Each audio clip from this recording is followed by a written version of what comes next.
Hey, Azil, how are you? Good, thank you. Good. How are you? How are you finding the market? So we're coming to the end of our first quarter of the year. What are you seeing out there? Honestly, Nick, it's like night and day between this year and last year. Last year, it's well documented. It was a bit of a struggle for everybody. There was a reluctance to release budgets and things were just a bit too slow. Yeah. And an awful lot of candidates that we wanted to deliver an exceptional experience to that we just potentially didn't have enough roles for the volume of candidates that we had. This year, totally different story.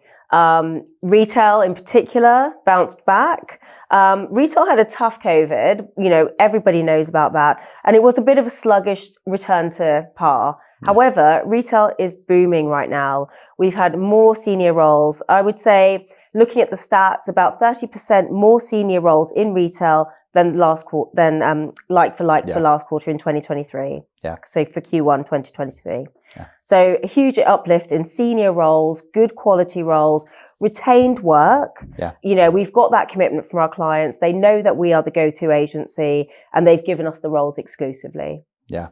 I think it's really evident we're seeing transformation at all costs at the moment. Last year, I think it felt like a market where everyone just wanted to see how things went. And I think whether you're a private equity-backed organisation or you're listed, no one can stand still. So, we're seeing organisations either having to reduce spend and headcount, and therefore that's driving further transformation. So kind of lent on our interim markets definitely kind of showcased this year. And private equity seems to now be pretty bold and kind of making their decisions in hiring, where she said last year was just quite flat, wasn't it? It was just quite flat all round. And, the sort of major news from last year was probably the tech layoffs and all of that turbulence in big tech. Well, again, market trends in tech are big tech are bouncing back. Boutique tech and tech startups are booming. Yeah. There's been a huge uplift in new businesses registered in the UK and not just in London, Nick. Yeah. We're seeing the East Midlands is booming. Their tech scene is really, really flying. And, just chipping away that kind of north-south divide, which is what we all want. Yeah. And what about the themes of the sorts of searches we've seen? So what are the hot parts of HR that you're seeing in the market? Definitely the senior end is picking up. Yeah. Chief people officer roles, heads of people, HR directors, and a real appetite for those strategic commercial players. Yeah. Don't forget, a lot of these organizations are private equity backed or venture backed. And, there's a certain expectation that comes with working in an organization like that. And, they kind of want the gold-plated A-grade candidates who are strategic masterminds, commercially astute, and that's where we come in. Yeah, I think we've started to see candidates that maybe were a bit cautious and decided to stay put last year start to kind of put the feelers out. So it definitely feels like there's more passive interest of really high quality candidates that are coming to us as a trusted partner and asking for kind of our advice and guidance on where they go next in their career. Definitely. We are, we're not just here to fill roles. And this is what I tell my network all the time. I think sometimes there can be a little bit of caution around reaching out to a recruitment agency for market insights, but who knows the market better than we do? Yeah.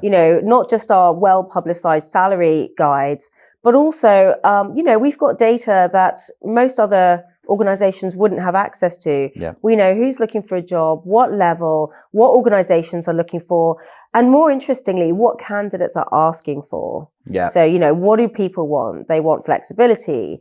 They want security. They want, they want a whole myriad of things that have been, widely talked about. And, we've got the data to back it up. It's been interesting speaking to a lot of chief execs this year as well. There's a vulnerability in the market in that space around, being very stretched in that role at the moment, having to appease investment of investors or funds, and needing that CPO to lean on, needing them to, give them a bit of a sense check, help them drive an organization through change and transformation. So it does feel that CPO role has become even more critical in this time of change. Absolutely. And I think, you'll probably have a lot of input into this as well. But, chief people officers, that role has evolved over time. Yeah. We've seen these CPOs become much more commercial, much more astute. How many candidates do we have in our network that are CPAs that also have an MBA or other business, professional qualifications and education? Yeah. And that's kind of the level that we're going for nowadays. Yeah. In terms of what you've seen, in terms of the CPO level of the market, what do you think our clients are really looking for? I still think there's a tendency to want to benchmark what you get out of a CPO. So, do you hire someone who's a really high quality HR director from a large organization who's ready to transition and take on the reins? Do you go for someone who's already worn the t-shirt and it's their second or third CPO? Or do you access a candidate who's maybe on the way down in their career and is on their way to kind of portfolio work? So I think there's definitely been an interest and an intrigue from a client to compare and contrast versus ask for quite kind of binary, this is what I'm looking for. That's been really interesting. I think one of the things we deployed last year, particularly for HR directors moving into their first CPO piece, is the informal mentoring piece. So, connecting an HRD who's wearing the t-shirt as a CPO for the first time with, someone who's a bit more tried and tested in the market. That's been a really good offering that we've kind of passed on to our clients. And, we've deployed that in 3 or 4 instances in the last 6 months. So I think that's really clear. That's life-changing stuff that we're talking about. And I think, you've kind of led the way on that, and you've really encouraged, the rest of the team to kind of fall into step in terms of buddying up people with mentoring. Because at the end of the day, what are we if not matchmakers? So I know you're really plugged into the private equity world.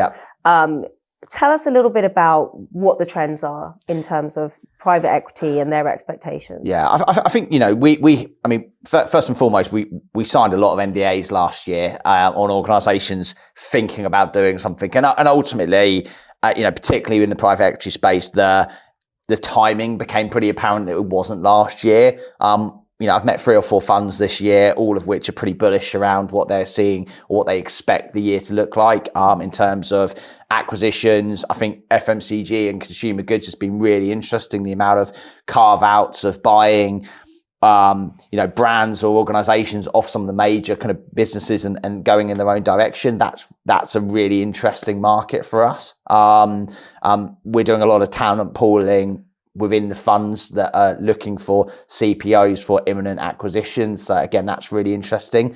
And I think finally, 2-3 years ago, the PE market and the PLC market were very different. You're either in one or the other. I think what you're now starting to see is people move between the two more fluidly. So someone who's maybe been in a private equity backed business for a couple of years and then returning into PLCs and vice versa. So that fluidity is really interesting. But I think, we are expecting and seeing more movement, a lot around transformation, change, and how do you get an organization through to its next kind of investment round.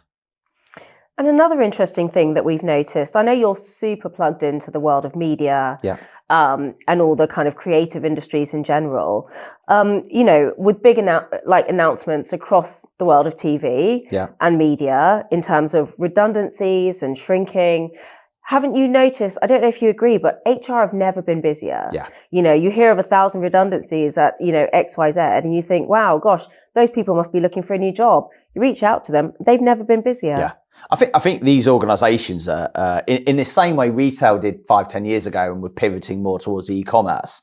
It feels like the media creative space in that market, they're transforming and they're evolving, and therefore HR are leading the way in kind of what that operating model could look like, what the skill sets of the future looks like. So I do think that's a really exciting area of market for us, and we've been busy in that space so far, haven't we? We really have. We've had a number of exclusive retained roles and searches within that space. So it's a really, really exciting and, as you said, evolving time in media. What do you think the rest of the year is going to look like from an HR search perspective or general themes in the market? Look, at the end of the day, there is a bit of kind of intuition here, but based on Q1 and the last 3 months that we've had, and just the absolute shift in pace, energy and urgency that we've seen from our client network, I think it's going to be a great year. What about you? I think it's going to be a high touch year. I think candidates are being a lot more diligent about moving. They want to know all of the details, financial health of an organization, what their philosophy is around hybrid agile working, and working with a trusted partner like us around taking candidates through a journey is really, really critical at the moment. I think it's quite a polarized market at the moment. When you speak to a lot of organizations, their assumption are there's lots of people out of work at the moment and lots of people looking. And to a degree, that's true. But finding kind of top talent who are in organizations and it's a really key move for them. As we know, it's taking them on that journey. So I think, time to hire slowed. It's taking a little bit longer to get some of those deals over the line than it would in a different market. I think there's a cautiousness that makes hiring really, really critical at the moment. Yeah, and I think, time to hire slowing down isn't necessarily a bad thing. Agreed. Those searches are deeper. Yeah.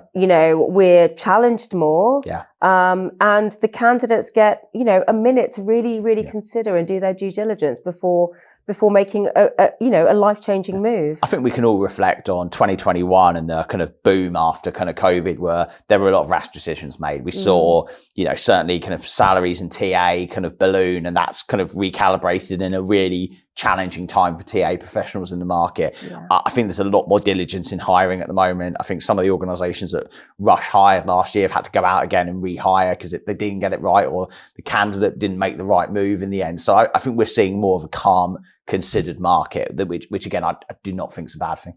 Agree. Well, onwards and upwards.